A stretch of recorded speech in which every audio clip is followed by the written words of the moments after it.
ইচ্ছে না থাকলেও কিছু জিনিস করতে হয়, তার মধ্যে আজকে একটা দিন। হ্যাঁ, নমস্কার সবাই, কেমন আছেন? চলুন আপনাদের সাথে ছোট্ট একটা মিনি ব্লগ শেয়ার করি। কারণ হচ্ছে আমি গতকালকে ব্লগটা আজকে শেয়ার করব, কারণ আমি বললাম না আমার মতো ব্লগার যদি কেউ একজন থাকে, এটা আর কি বললাম। যাই হোক, ওই দিন ছেলের ইচ্ছে ছিল যে সাইকেল চালাবে, অনেক দিন সে সাইকেল চালায় না। তারপরে আজকের বলতেছে, ওর বাবাও বলতেছে তুমি নিয়ে যাও, এর পরের দিন আমি নিয়ে যাব। আসলে এইভাবে করে দুজন একসাথে গেলে আসলে আমার ওই দিন শরীরটা আসলে খারাপ ছিল একটু একটু, বাট কী আর করার, ছেলেকে নিয়ে যেতে হবে। ছেলে বলল যে চলো যাই। আর এই দিন যে এত লোক থাকবে, কারণ অলরেডি হংকংয়ে চাইনিজ নিউ ইয়ার উপলক্ষে অনেক ট্যুরিস্ট আসছে, কারণ হচ্ছে মেইনল্যান্ড চায়না থেকে অনেক ট্যুরিস্ট আসছে। আর আমরা যে নর্থ পয়েন্টে যেই জায়গাটাতে সাইকেলটা নেই, এই জায়গায় আজকে দেখতেছি এখানে অনেক মানে স্টল বসেছে।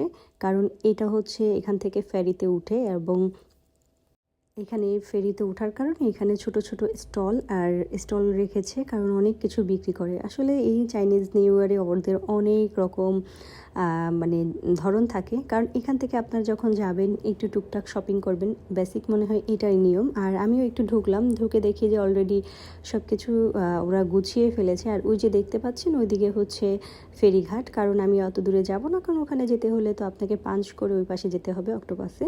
আর লোক দেখেন আপনারা, এখানে শুধু ঢুকবে। আর যে আর একটা জিনিস খেয়াল করবেন, এই যে হাতে পতাকা দেখবেন যেটা, এটা হচ্ছে এক একটা ট্যুরিস্ট মানে গাইড থাকে, ট্যুরিস্ট গাইডের। আর এক একটা গ্রুপ থাকে, যে গ্রুপে ভাই এত কিভাবে মানুষ। আর আমি একটা জায়গায় বসলাম, আর ছেলে এই পাশেই সাইকেল চালাবে, সাইকেল অলরেডি সে নিয়ে নিছে, আর সে ঘুরতেছে। 30 মিনিটস ওয়েট করতে হবে, সে 30 মিনিটস সাইকেল চালাবে। এই যে দেখতে পারবেন, এই যে যাচ্ছে আমার পুচু সোনাটা, সে দেখেন তার এই জায়গাটাতে আসলে সাইকেল চালায়। আর আমি 30 মিনিটস কী করব, আমি বসে বসে অনেক গান শুনলাম, নিজে গান শুনেছি হেডফোনে।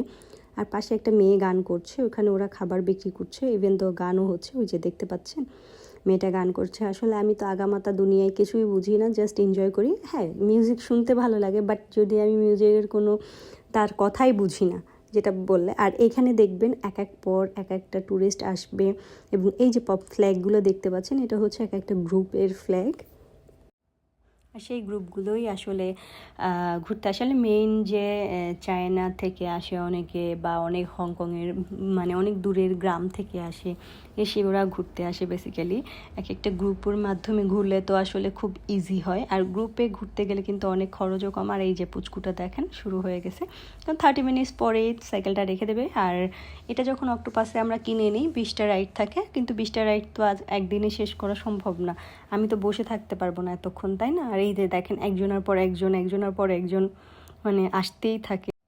এগুলো দেখে দেখে আমার সময় চলে গেছে। ছেলেকেও বললাম, ছেলেও মানে অলরেডি তারও মানে সময় শেষের দিকে। আর তারপরে মা ছেলে বললাম কিছু খাবার কিনবো। আর তার বাবার ডিউটি আজকে চলে গেছে, আমি ব্লগটা যখন আজকে পুশ করবো এই জন্য। এই যে দেখেন কি পরিমাণে মানুষ, মানে এত মানুষ, এরা ঘুরতে পছন্দ করে।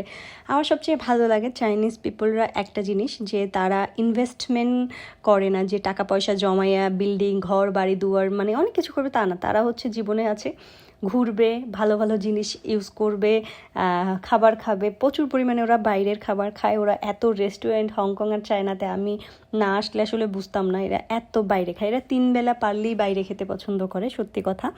তার মধ্যে এটা হচ্ছে cherry full, I think artificial. আমার ছেলে আবার ধরে বলবে মা এটা তো সত্যি না। আমি কই এখানে কি সত্যি গাছ থাকবে, এটা তো সাজিয়ে রাখছে কারণ লুনার নিউ ইয়ার উপলক্ষে। এটা তো নিউ ইয়ার উপলক্ষে সাজানো আমাদের চিরচেনা নর্থ পয়েন্ট হারবার পার্কের ওইটা আর কি, মানে নদীর পাড়। আর তারপরে পাশে স্টারবাক্সে বললাম যে চলো কি খাবা। তারপর তার জন্য একটা বার্গার নিলাম, আমি একটা সিনেমেন ড্যানিশ নিয়েছি, মানে দারচিনির ড্যানিশ নিয়েছি, আমার এটা পছন্দ। আর ছেলে নিল একটা বার্গার। আর বার্গার নিয়ে সুন্দর মতো মা ছেলে টুকটুক করতে করতে বাসায় যাচ্ছি। এই থাকবে আমাদের আজকের ব্লগ, কারণ এটাই হচ্ছে আমাদের দিন শেষে, কারণ আমার আজকের ডিউটি শেষ, এরপরে আমার ওর বাবার ডিউটি থাকবে। এই যে দেখেন তার অবস্থা। আর আমরা মা ছেলে কি বলবো, সেম সেম হয়ে গিয়েছি, সেটা সবাই বলে। অনেকে তো মানে কি বলবো, যাক ওটা না বললাম। আর এই ব্লগটা হচ্ছে একদম সাডেনলি, কোনো প্ল্যান ছাড়া। আর এটা হচ্ছে আমার বাসার ওভারব্রিজ যেটা আছে না, ওইটা দেখেন কি সুন্দর করে সাজিয়েছে লুনার নিউ ইয়ার উপলক্ষে। আর এই সিম্পল ব্লগটা তোমাদের কেমন লাগছে অবশ্যই অবশ্যই কমেন্ট করে জানাবা। আর আমার ব্লগ কেমন লাগে সেটাও বলবা। এই যে আমার ট্রাম লাইন, আর এটা হচ্ছে আমার একদম বাসার সামনে, তাই তোমাদের সাথে ভিডিওটা শেয়ার করলাম। Thanks for watching, tata bye.